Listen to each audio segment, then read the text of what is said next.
প্রতি সৎ ব্যবহারে অসংখ্য হাদিস, অগণিত হাদিস বর্ণনা করেছেন।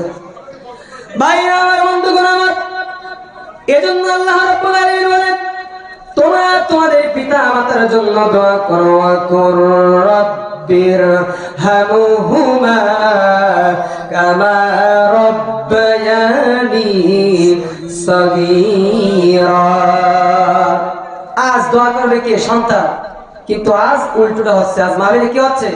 পিতা সন্তানের জন্য দোয়া করবে। আরাফাত হোসেন হৃদয়, ছোট্ট বেশি বয়স নাই, কিশোর মানুষ, অল্প বয়সে দুনিয়া ছেড়ে চলে গেছে।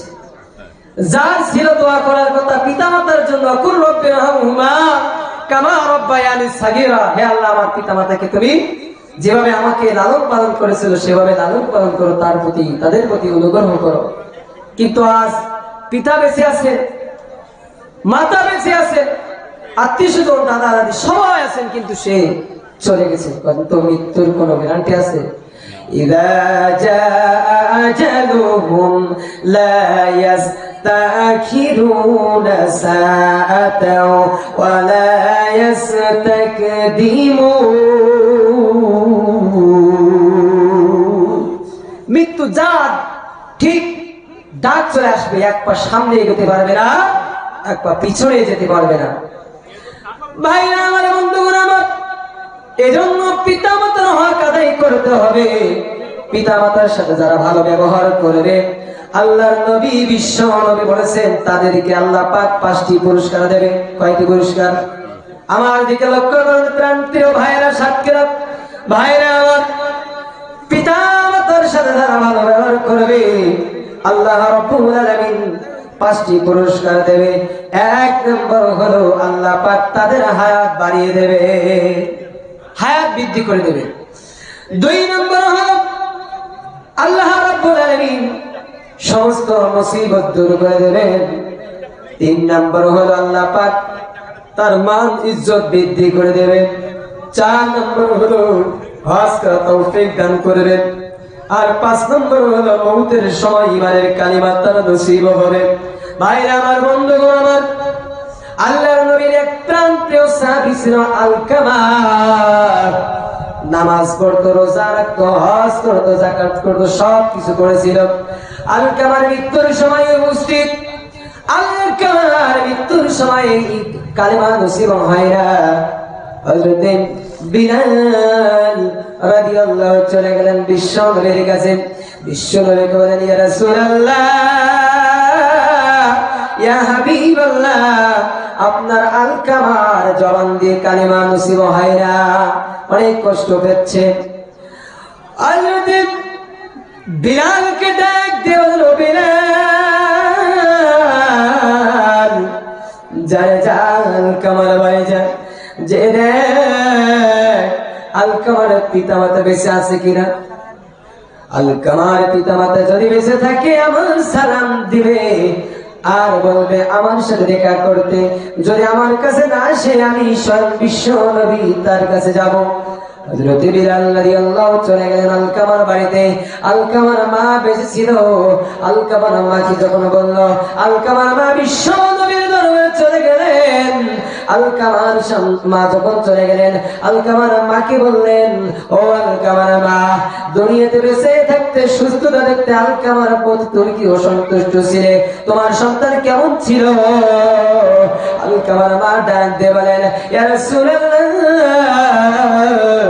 ইয়া হাবিবাল্লাহ, আমার আলকামা নামাজ পড়তো, তাহাজ্জুদ করতো, হজ করতো, যাকাত দিত, সব কিছু করতো, কিন্তু আলকামার স্ত্রীর সাথে একদিন আমার একটু ঝগড়া হয়েছিল, মনোমালিন্য হয়েছিল। যুবক রে, ভালো করে মনোযোগ শুনে নাও। আলকামার মা ডাক দিয়ে বলেন, ইয়া রাসূলুল্লাহ, ইয়া হাবিবাল্লাহ, ওই দিন আমার সন্তান আমার উপরে আলকামা তার স্ত্রীকে প্রাধান্য দিয়েছিল। ওই দিন আমি মা কষ্ট পেয়েছিলাম, ওই কষ্ট আমি আর ভুলতে পারি না। বিশ্ব নবী ডাক দিয়ে বলেন, ও আলকামার মা, বুঝেছি আপনার সন্তানের মধ্যে কেন কালেমা নসিব হয় না। ও আলকামার মা, তুমি যদি তোমার সন্তানকে যদি ক্ষমা না করে দাও তাহলে তোমার আলকামা জাহান্নামে চলে যাবে, তুমি কি ক্ষমা করবে? আলকামার মা ডাক দেবে, রাসূলুল্লাহ হাবিবাল্লাহ, আমি সন্তানকে মাফ করতে পারবো না। আল্লাহর নবী ডাক দেবে, বিলাল ও আলী ও আমার সাহাবীরা, লাকড়ি নিয়ে এসো, কাঠ নিয়ে এসো, আগুন নিয়ে এসো, আমি জীবন্ত আলকামাকে জ্বালিয়ে দেব। আল্লাহর নবীকে হযরত আলকামার মা বললেন, ইয়া রাসূলুল্লাহ ইয়া হাবিবাল্লাহ, আপনি যদি আলকামাকে দুনিয়ায় জীবিত থাকতে পড়িয়ে দেন আমি মা সহ্য করতে পারবো না। আলকামার মা যখন এই কথা বললেন, বিশ্বনবী ডাক দিয়ে বিশ্বনবী ডাক দিয়ে আলকামার মা, যদি তুমি দুনিয়াতে বেঁচে থাকা অবস্থায় এটা যদি অপছন্দ করো, যদি তোমার ভিতরে মায়া লাগে আলকামার মা, যদি তোমার সন্তানকে তুমি যদি না মাফ করে থাকো তাহলে আলকামার মৃত্যুর পরে সে জাহান্নামে চলে যাবে, কিয়ামত পর্যন্ত জাহান্নামে জ্বলবে, কিয়ামতের পরে বিচার দিবসে জাহান্নামে চলে যাবে। আলকামার মার সাথে সাথে বলেন, ইয়া রাসূলুল্লাহ ইয়া হাবিবাল্লাহ, আমি আমার সন্তানকে ক্ষমা করে দিয়েছি। সঙ্গে সঙ্গে আলকামার মুখে জারি হয়ে গেল, লা ইলাহা ইল্লাল্লাহু মুহাম্মাদুর রাসূলুল্লাহ। হায়রে মা জননী আমার, হায়রে মা জননী, মাগো তোমার মতো লয় না কেহ, আমায় বুকে টানি, আসল দিয়া মুছে নাকে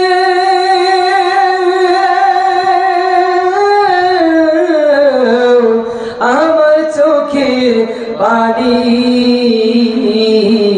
হায়রে মা জননী আমার, হায়রে মা জননী, চইলা গেলে কোন জানাই আমায় নিলানা,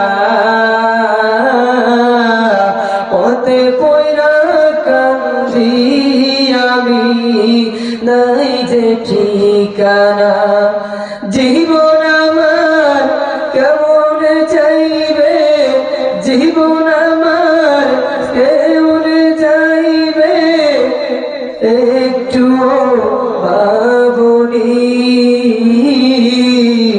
হায়রে মা জননী আমার, হায়রে মা জননী, লা ইলাহা।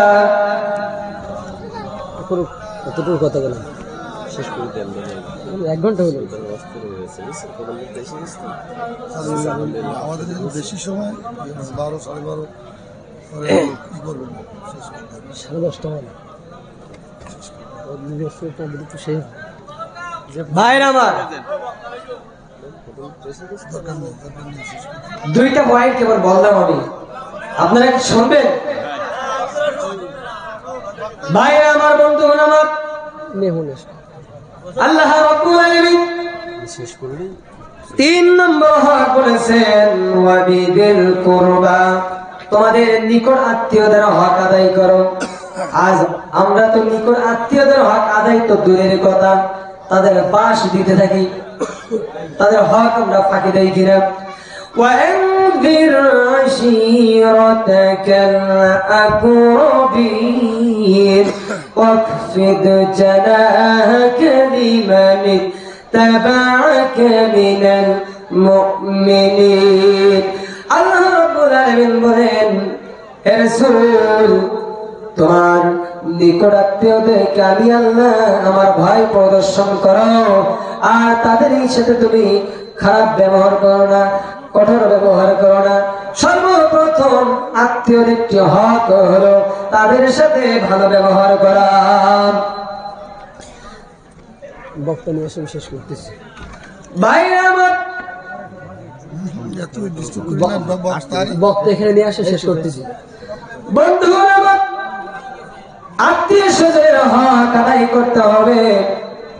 আপনি যদি হক আদায় না করেন, মনে রেখেন আল্লাহর নবী বলেছেন আত্মীয়তা ছিন্নকারী জান্নাতে পড়বে।